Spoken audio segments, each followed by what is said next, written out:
ರಾಜ್ಯದ ಸಾಕಷ್ಟು ಕಡೆಗಳಲ್ಲಿ ಮಳೆ ಅಬ್ಬರ ಜೋರಾಗ್ತಾ ಇದೆ. ರಾಜ್ಯ ರಾಜಧಾನಿ ಬೆಂಗಳೂರು ಸಿಲಿಕಾನ್ ಸಿಟಿ ಅಂತ ಕರೆಸಿಕೊಳ್ಳುವಂತ ಬೆಂಗಳೂರಿನಲ್ಲಿ ದಿಢೀರ್ ಮಳೆ ಆರ್ಭಟ ಇದೆ. ಏಕಾಏಕಿ ಮಳೆ ಸುರಿದಂತ ಕಾರಣಕ್ಕಾಗಿ ವಾಹನ ಸವಾರರು ಪರದಾಡುವಂತ ಪರಿಸ್ಥಿತಿ ನಿರ್ಮಾಣವಾಗಿದೆ. ಇಲ್ಲಿ ಮಳೆಯಾಗಿದೆ ನೋಡ್ತಾ ಹೋಗುವುದಾದ್ರೆ ಮೆಜೆಸ್ಟಿಕ್, ಜಯನಗರ, ಜೆಪಿ ನಗರ ಸೇರಿ ಹಲವೆಡೆ ಮಳೆ ಆರ್ಭಟ ಜೋರಾಗಿದೆ. ಜಯನಗರದಲ್ಲಿ ರಸ್ತೆ ಮುಳುಗಿದೆ, ಸಂಚಾರ ಅಸ್ತವ್ಯಸ್ತವಾಗಿದೆ. ಎಂಜಿನ್ ನೀರಿನಲ್ಲಿ ಮುಳುಗಿದ ಕಾರಣ ಬೈಕ್ಗಳು ಆಫ್ ಆಗಿದ್ವು.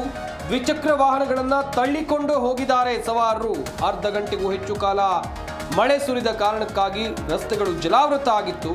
ಮಳೆಯಲ್ಲೇ ದ್ವಿಚಕ್ರ ವಾಹನಗಳು ಕೆಟ್ಟು ಹೋಗಿದ್ವು. ತಳ್ಕೊಂಡೆ ವಾಹನ ಸವಾರರು ತೆರಳಿದ್ದಾರೆ ಎನ್ನುವಂಥದ್ದು ಗೊತ್ತಾಗ್ತಾ ಇದೆ. ಗಮನಿಸ್ತಾ ಇರಬಹುದು ದೃಶ್ಯಾವಳಿಗಳಲ್ಲೂ ಕೂಡ ರಾಜ್ಯ ರಾಜಧಾನಿ ಬೆಂಗಳೂರು ಸಿಲಿಕಾನ್ ಸಿಟಿ ಬೆಂಗಳೂರಿನಲ್ಲಿ ಯಾವ ರೀತಿಯಾಗಿ ಮಳೆ ಆರ್ಭಟ ಇದೆ, ಸವಾರರು ಪರದಾಡುವಂಥ ಪರಿಸ್ಥಿತಿ ನಿರ್ಮಾಣವಾಗಿದೆ ನೋಡ್ತಾ ಇರಬಹುದು. ಇದು ನೀವು ದೃಶ್ಯಾವಳಿಗಳಲ್ಲಿ ನೋಡ್ತಾ ಇರೋದು ಬ್ರ್ಯಾಂಡ್ ಬೆಂಗಳೂರು ಅಥವಾ ಗ್ರೇಟರ್ ಬೆಂಗಳೂರು ಅಂತ ಏನು ಕರೆಸಿಕೊಳ್ಳುತ್ತೆ ನಮ್ಮ ಬೆಂಗಳೂರಿನ ಸದ್ಯದ ಪರಿಸ್ಥಿತಿ. ನೋಡಿ, ಬೆಂಗಳೂರಿನಲ್ಲಿ ಒಂದೇ ಒಂದು ಮಳೆ ಆದರೆ ಸಾಕು ಈ ರೀತಿಯ ಪರಿಸ್ಥಿತಿ ನಿರ್ಮಾಣ ಆಗಿಬಿಡುತ್ತೆ.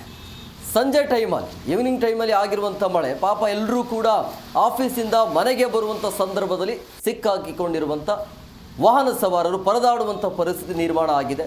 ಒಂದೇ ಒಂದು ಮಳೆ, ಒಂದು 20 ರಿಂದ 25 ನಿಮಿಷಗಳ ಕಾಲ ಅಷ್ಟೇ ಮಳೆ ಆಗಿತ್ತು, ಬಟ್ ಮಳೆ ಜೋರಿತ್ತು. ಸೊ ಈ ಮಳೆಯಿಂದಾಗಿ ವಾಹನ ಸವಾರರು ಪರದಾಡ್ತಾ ಇದ್ದಾರೆ. ನಿಂತಲೇ ವಾಹನಗಳು ನಿಲ್ಲುವಂಥ ಪರಿಸ್ಥಿತಿ ಇದೆ. ಅಲ್ಲಿ ಗುಂಡಿ ಯಾವುದು, ರಸ್ತೆ ಯಾವುದು ಒಂದು ಗೊತ್ತಾಗ್ತಾ ಇಲ್ಲ. ಮನೆಯೊಳಗೆ ನೀರು ಕೂಡ ನುಗ್ಗಿದೆ. ಸೊ ಈ ರೀತಿಯ ಪರಿಸ್ಥಿತಿ ನಿರ್ಮಾಣ ಆಗಿದೆ ಬೆಂಗಳೂರಿನಲ್ಲಿ. ಇನ್ನು 3 ರಿಂದ 4 ದಿನಗಳ ಕಾಲ ಮಳೆ ಇರೋದರಿಂದಾಗಿ ಸಹಜವಾಗಿ ಬೆಂಗಳೂರಿನ ಜನರಿಗೆ ಆತಂಕ ಅಂತೂ ಇದ್ದೇ ಇರುತ್ತೆ. ಅದರಲ್ಲಿ ಪ್ರಮುಖವಾಗಿ ವಾಹನ ಸವಾರರು, ಅದರಲ್ಲಿ ಬೈಕ್ ವಾಹನ ಸವಾರರು ಇದ್ದಾರಲ್ಲ, ಅವರು ಪರದಾಡುವಂಥ ಪರಿಸ್ಥಿತಿ. ಈ ಸಮಯದಲ್ಲಿ ಬಹಳ ಎಚ್ಚರವನ್ನು ವಹಿಸಬೇಕಾಗತ್ತೆ.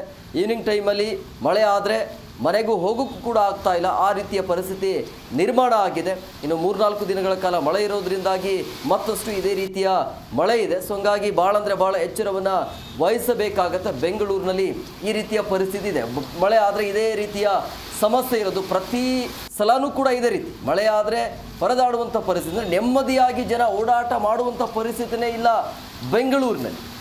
ಸೊ ಹಂಗಾಗಿ ಇದೇ ಬ್ರ್ಯಾಂಡ್ ಬೆಂಗಳೂರಿನ ಅನ್ನುವಂಥ ಪ್ರಶ್ನೆಗಳು ಸಹಜವಾಗಿ ಹುಟ್ಕೊಳ್ಳುತ್ತೆ. ದೃಶ್ಯಾವಳಿಗಳಲ್ಲಿ ಗಮನಿಸ್ತಾ ಇರಬಹುದು, ಬೆಂಗಳೂರಿನಲ್ಲಿ ಒಂದು ಮಳೆ ಬಂದರೆ, ಒಂದು ಅರ್ಧ ಗಂಟೆ ಮಳೆ ಬಂದರೆ ಎಂಥ ಪರಿಸ್ಥಿತಿ ನಿರ್ಮಾಣವಾಗುತ್ತೆ ಅಂತೇಳಿ. ನೀವು ನೋಡ್ತಾ ಇರೋದು ಯಾವುದೋ ಚರಂಡಿ ಅಲ್ಲ ಅಥವಾ ಯಾವುದೇ ನದಿ ಅಲ್ಲ, ಇದು ಬೆಂಗಳೂರಿನ ಒಂದು ಮುಖ್ಯ ರಸ್ತೆ. ಬೆಂಗಳೂರಿನ ಮುಖ್ಯ ರಸ್ತೆಯಲ್ಲೇ ನೀರು ಹರಿದು ಹೋಗುತ್ತೆ ಅಂತ ಹೇಳಿದ್ರೆ ನೀವು ಕೇಳಬಹುದು ಸಾಮಾನ್ಯವಾಗಿ ಒಂದು ಪ್ರಶ್ನೆಯನ್ನ, ಚರಂಡಿ ವ್ಯವಸ್ಥೆ ಇಲ್ವಾ ಅಂತೇಳಿ. ಚರಂಡಿಯ ಹೂಳು ಎತ್ತದೆ ಅದೆಷ್ಟೋ ವರ್ಷಗಳೇ ಕಳೆದು ಹೋಯಿತು. ಆದರೆ ಚರಂಡಿ ಒಳಗೆ ನೀರು ಹೋಗೋದಕ್ಕಿಂತ ರಸ್ತೆ ಮೇಲೆ ನೀರು ಹರಿದು ಜಾಸ್ತಿ ಹೋಗುತ್ತೆ ಬೆಂಗಳೂರಿನಲ್ಲಿ.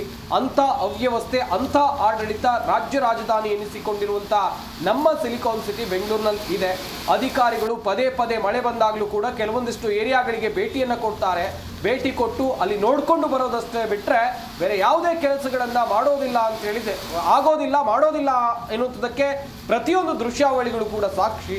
ಒಂದಲ್ಲ ಎರಡಲ್ಲ, ಇವತ್ತಿನ ನಿನ್ನೆ ಸಮಸ್ಯೆ ಅಲ್ಲ ಇದು. ಕಳೆದ ಕೆಲವು ವರ್ಷಗಳಿಂದ ಇದೇ ಸಮಸ್ಯೆ ಇದ್ರೂ ಕೂಡ ಅಧಿಕಾರಿಗಳು ನಿದ್ದೆಗೆ ಜಾರಿದ್ದಾರೆ.